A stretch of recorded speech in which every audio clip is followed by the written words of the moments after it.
right, we are live. Welcome everyone to the Coaching to Flourish podcast. And I am your host, Raj Anderson, Executive Life Coach and Coach Assessor.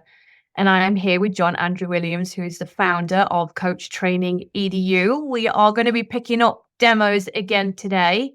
As we start to listen in a moment, are there any bits that you want to share in terms of what you've been reflecting since we even listened last week? Yeah, I don't know. I think, a couple of the misses on this session, I think is interesting to me. But I mean, it's neither here nor there. I still think it's a strong session. It's not my strongest, but I still think it's okay. I had a mentor, one of my coaches, it's a while ago. It's over a decade ago, and I remember feeling, um, I don't know, like I didn't do my very best session, or it wasn't feeling like I was, I had a day where I just felt off. And she said something to me that I still remember.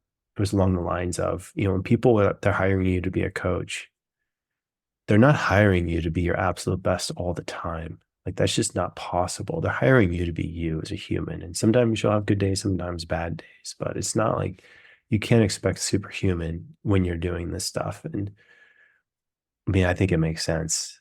I think it really does. So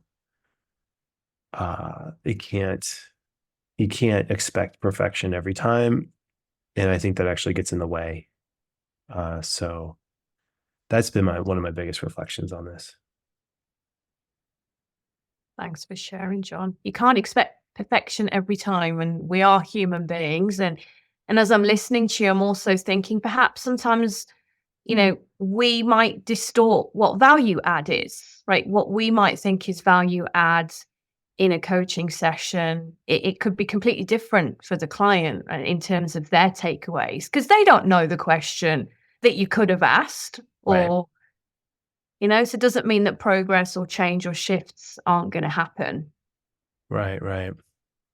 It was helpful just to take that pressure off, and then in doing so, I think it just became, it's not like, it's not, coaching is not commoditized. It's not necessarily something that, it's a relationship. It's a journey. It's something that you have opportunities to build on as well. Yeah, let's jump in. I forget what minute mark I was at, but we'll just pick it up from wherever it seems like it makes sense. Probably the halfway point. I'm going to jump a little bit here. There we are. Is there ever a time where you're like, I'm a perfect coach, I'm amazing, there's nothing I could do wrong? I think that's so just funny, maybe isn't it? I'm hoping for something that's not realistic. So I'm kind of accepting the fact that, I might not always feel super duper amazingly confident, and that's okay. Yeah, of course. How is that pressure helping you? Or what happens even more specific, what happens when you make friends with the pressure? Oh, what a fun question. It kind of becomes like my fuel instead of pressure. Because without it, maybe I'd stop trying, but the fact that it's there, I'm like, oh crap, I really gotta, be on my A game. Oh, I should prepare. I should this, I should that. And it constantly keeps me trying. And right now, in the beginning, I'm gonna be trying, but I think it's gonna be important in the future too. Even when, God willing, I'm gonna be this fantastic, life-changing life coach. I think even then, it'll still be there. Right. I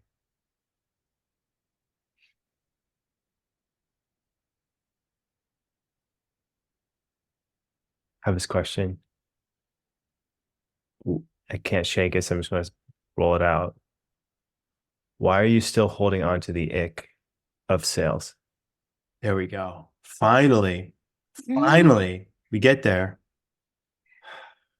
Gosh. I don't want to hold on to it. There Yeah. it is. Finally get there. We think.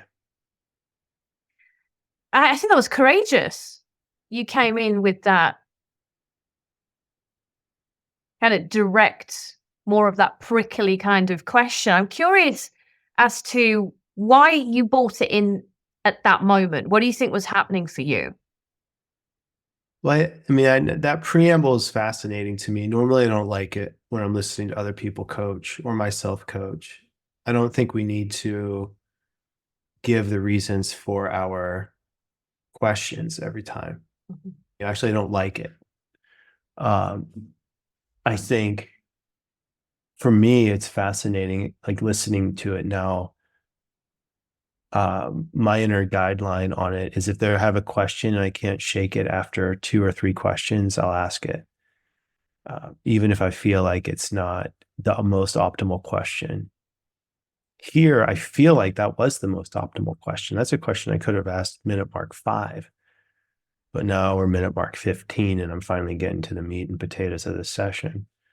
So I think that there's an element of, I don't know why I needed the preamble.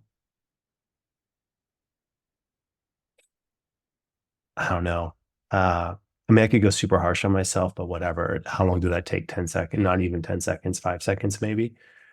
Um, so, so yeah, I mean, it's not, uh, yeah, it's neither here nor there. But I asked it, I got there finally. Um, I just could have got there 10 minutes ago. Mm. You did ask a really great question there as well, a fun question around making friends with the pressure. Yeah. Yeah. That's something that I've been playing with almost in all my coaching sessions, a lot of my classes too. I think this is pretty common for people when they're starting a life coaching business, that there's an element of fighting against the, or like not wanting the financial pressure of having to make it, or feeling that pressure. I mean, I still feel it. And I mean, it's something that I've had to learn how to do, is to embrace the pressure, welcome it almost, to push, to uh, push to do things that might not be exactly comfortable but are necessary to do. This goes back to Marcus Aurelius's idea of, you know, the obstacle becomes the way, where the metaphor uh, that he uses around it is a fire. And if the fire is burning strong enough, whatever obstacle, whatever material is in the way, that material becomes fuel for the fire. But if the fire is not burning strong enough and something gets in the way, it could snuff out the fire. It's just a super strong metaphor, for almost anything. And she even mentions it in here. Like she said something about like it's fuel, right? The coaches listening, that's a great way to use metaphors in your coaching questions. It also reminds me of my training that I did in 2.0, where we kind of looked at opposite type of questions as well. So once again, coaches, if you're listening, your ACC, be interested in 2.0, go and check out the 2.0 program, because it also teaches you and trains you to take some of these metaphors and playing around and taking it to the next level, isn't it? Yeah, I think there's an element of, there's magic that happens when we as coaches learn to stay in curiosity, and to, yeah, there's judgment. Judgment's going to happen. It's wired into our brains, like literally wired in. But this idea of being able to shift to curiosity again and again, even about negative things, is so powerful. I mean, you could even ask questions like, what's the benefit of the ick of sales? Like explore that for a minute, you know? Yeah. Yeah, this is powerful stuff. And I feel like now, it took me a little bit, but now I feel like I'm on solid territory again, coach wise. Let's see where we go with this ick then. Let's keep it going. I like Yeah. it's just But there. why? Why is this still why? Mm-hmm. I No, don't I'm onto something know. here. I don't know. Like I'm like even I think back to like 10 years ago when I was like in my 20s, or maybe a little longer than 10 years ago, but whatever. But like I was partying, I was going out, every picture on my Instagram feed was like a selfie, and like, I was like, I'm the coolest. And now I'm older. I'm like, I'm a mother. Like, and I tried to record a video for Happy Hours Instagram, and I felt so, I don't know what the word is. Like, oh my God, I couldn't even watch it. Like my husband would play, and I was like, oh God, please turn it off. So Yeah. I don't know what it is.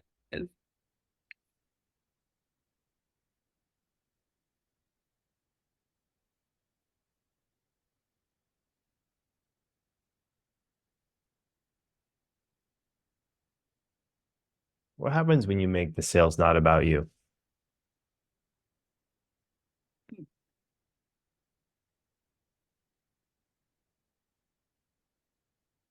What's it about? The other person.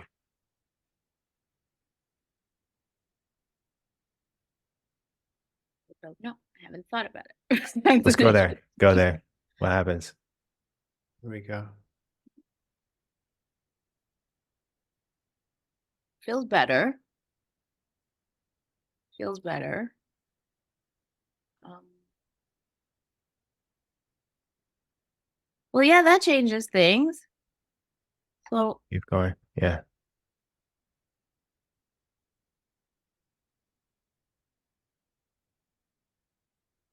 yeah. I mean, I could see it one-on-one if I'm talking to somebody. Oh, okay. You feel her. I have to sit in this for a while. Yeah. I need to, yeah. But I could see it helping. What's shifting?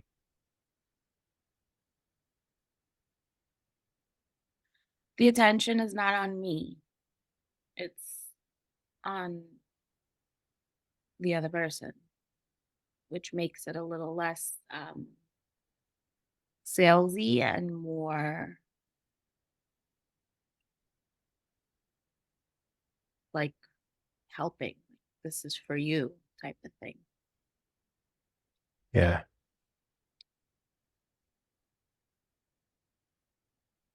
Mm. Okay. This is a hat I could try on. What happens when you invite them to the boat and they're on the boat with you in the ocean? Mm.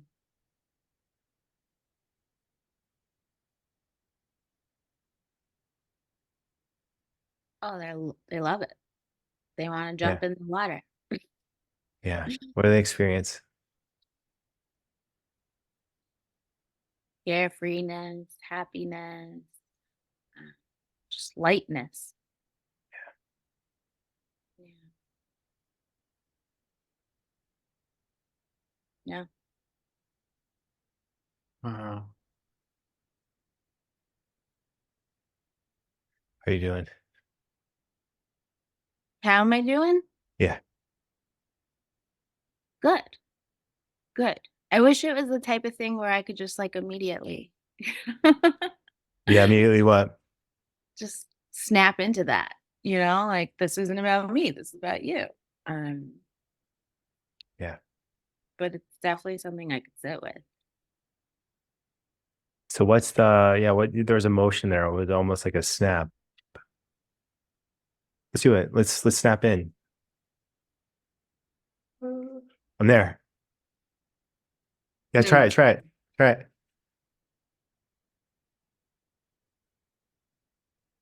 Yeah. You know,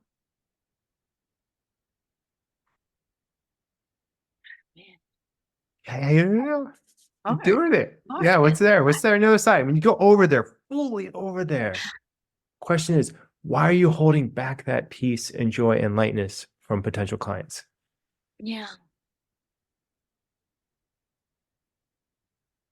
Yeah. I feel like it's just my I want to stop you around. What do you think? And this is a good point to stop because there's some shifts happening in her energy. There's a couple of things I'm curious about. Yeah. Um, so just going back a little bit when you were asking her some questions and I could see you were championing her, challenging her to go further.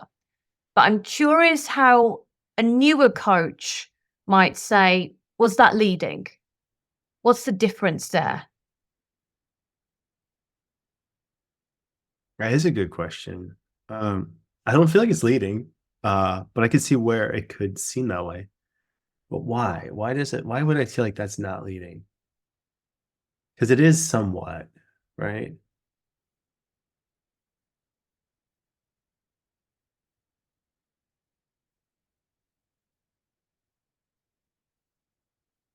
I think what it is the first question I asked when she goes over there to the other side and to make it not about her. It feels like that was an insight. There was something there. There was something that she brought back that was valuable for her. And I think the difference would be, um, let's say I asked that question and she didn't bring anything back, but then I wanted her to go there anyway. I think that would be leading. Yeah. This one feels more like, oh, I got it. She's got it. This is new. We've got where we needed to go. This does fit a lot of the sales models too. The idea that it's not about us. When you're doing sales, it's not about, yeah, I mean, you have to make money. You have to make a living. It has to be financially sustainable.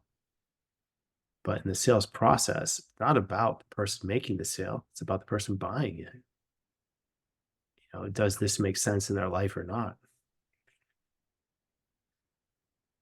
And then if you're simply connecting with the other person as a human and getting curious about them, and it's not like you have to convince them or trick them or like somehow say all the right things. Sometimes in sales process it feels that way, but it's mostly about the other person. So this is something that I know.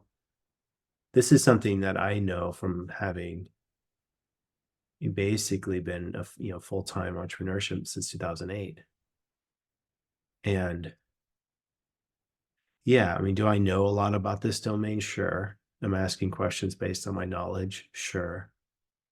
Is it also moving the ball forward for her? Yeah.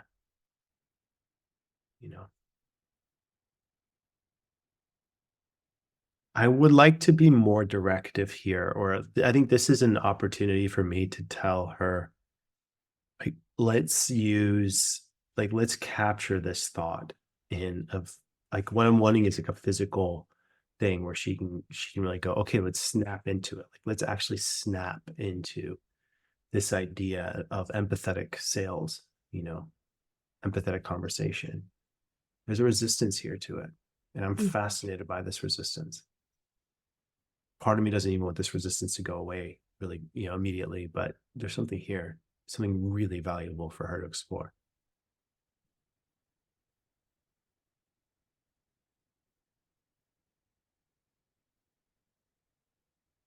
Yeah, I would be so curious to send this to the ICF and see what they think.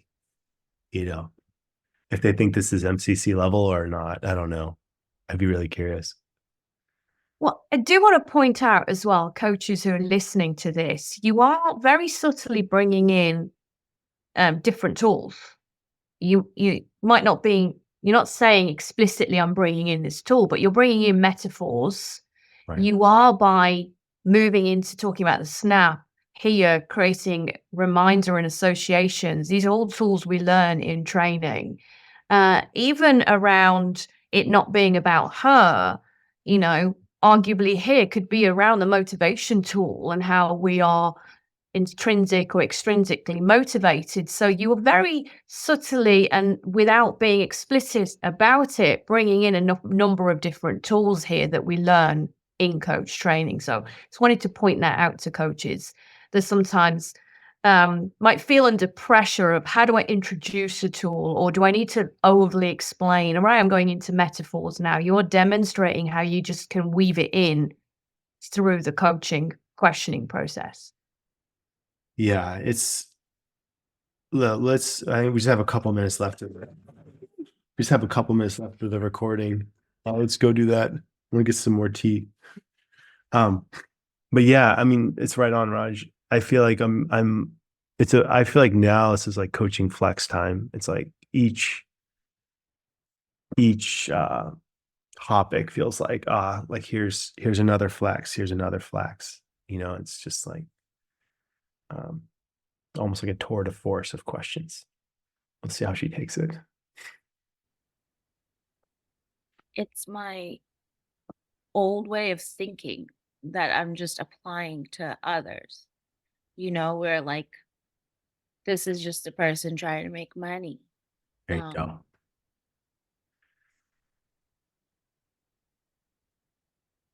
But it's not. I'm not. Like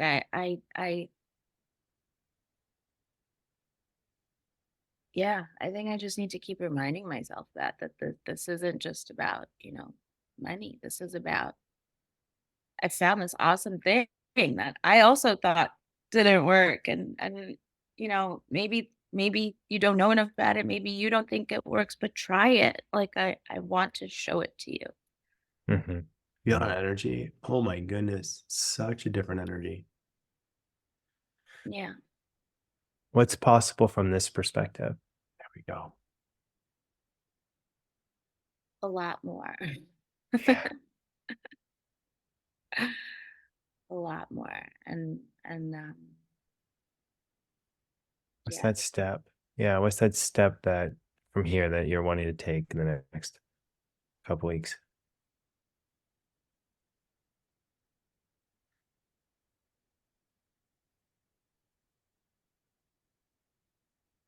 I guess just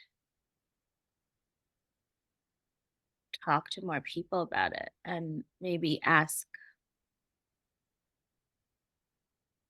people in my circle to kind of spread the word, um, and then be really on top of getting to those people. So like from a small circle, it becomes a bigger circle, and then so on and so forth. Right.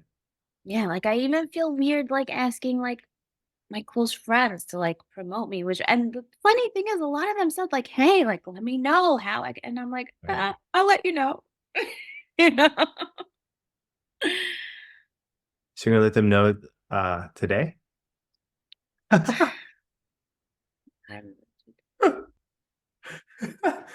I'll let them know Oh my gosh.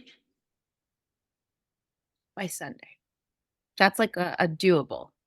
Okay. Today's a little questionable, and I don't want to put myself on that line. Then tomorrow Okay. is All right. family day. Fair enough. Saturday. How many people? Um, All right, we gotta stop for the sake of our time on the Coach to Flourish. There's just a minute or two left. You get the idea. I go for it in action planning. Yeah. Lots of great examples there again, Joanne. I just want to keep pointing these out as I'm listening to them as well, because you helped to shift a limiting belief. She said that was my old way of thinking. So, there's like limiting beliefs in there. There's perspectives in there. That beautiful question around what's possible with this new perspective. All of that around that perspective shift. And then you are bringing in that kind of championing, okay, what about doing it today? What about it happening now? I almost wish I was like, oh, I wish there was more time, because she tried to talk herself out of it a bit again. And I would have been curious to see around a bit more stickiness of the association or the new perspective. But but I was really enjoying listening to you get her to kind of challenge herself. What do you think?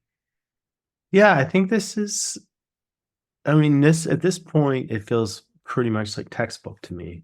Like it feels like I'm hitting all the things. Like, we have a perspective, we've explored it. Um, we're looking at how is this perspective different from where she was before? Bring in a little metaphor of the boat. Uh, I bring it back to the boat at the very, very end, I think, if I'm remembering properly. And, uh, like she has, whenever a client has a metaphor like that, it can become a really strong, it's just the way our memories work. It becomes a really strong reminder of, oh yeah, when I'm in the next sales call, like, why am I keeping the boat in the beautiful water to myself? I mean, these kind of sessions, like she just says it, right? She just said, like, she just basically said it, like, this is amazing. I found this amazing thing. I want everyone to experience this. Why am I some oddly hesitating, when it comes to sales and money? Yeah. It's kind of it. Kind of it. So I think as rough as this session started, I feel like it ended pretty strong uh, from a coaching standpoint. Yeah, absolutely. And just seeing that shift in her energy. Yeah, and I am so slow in my questions. I mean, it's very slow. Like I was counting, I was like, those are 8-second delays. And part of me wonders, like, is that okay or not?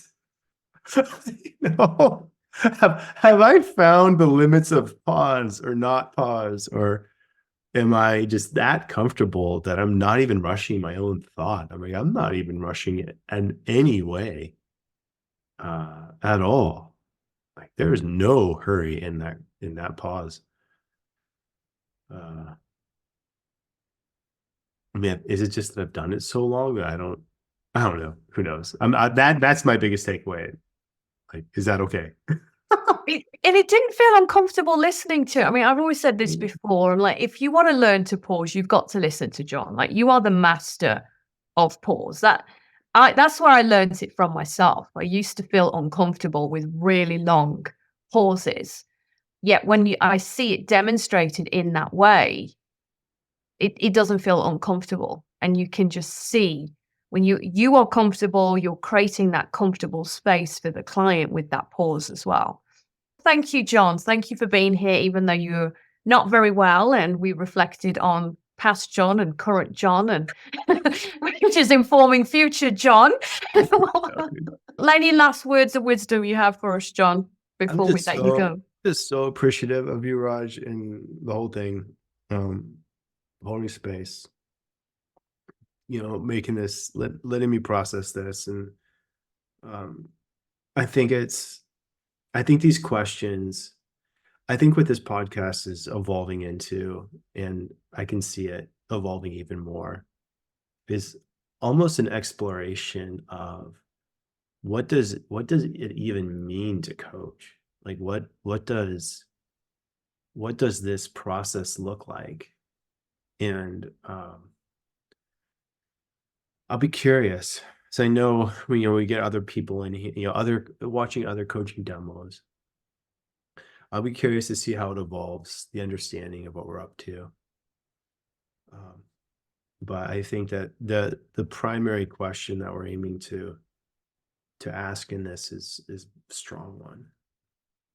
Yeah, thank you, Raj. Really appreciate you. Appreciate everyone watching, listening. Thank you, John. And thank you, listeners, and keep sharing your feedback with us. Ask us your questions, share your recordings, and take care, John. And we'll see everyone else next week.